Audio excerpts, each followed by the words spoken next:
to skutočné Božie slovo. Why your prayers are not answered?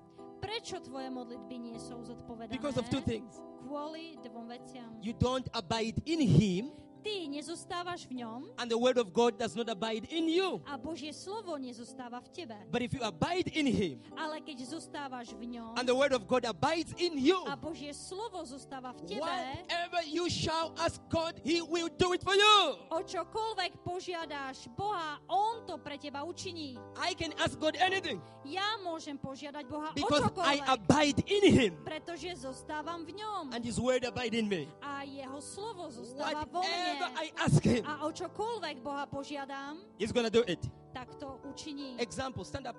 Napríklad, môžeš sa postaviť ty. Postav sa. Lift up your hands. Zdvihni svoje ruky. Father, Otče, I desire ja túžim your fire tvoj to come oheň, upon her. aby prišiel na Right nej. now.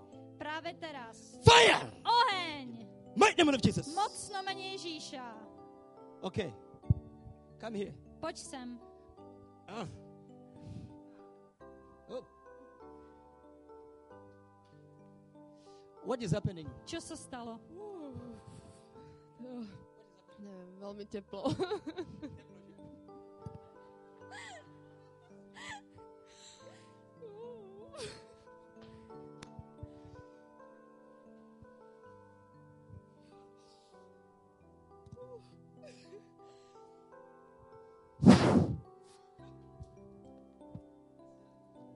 Je to hotové.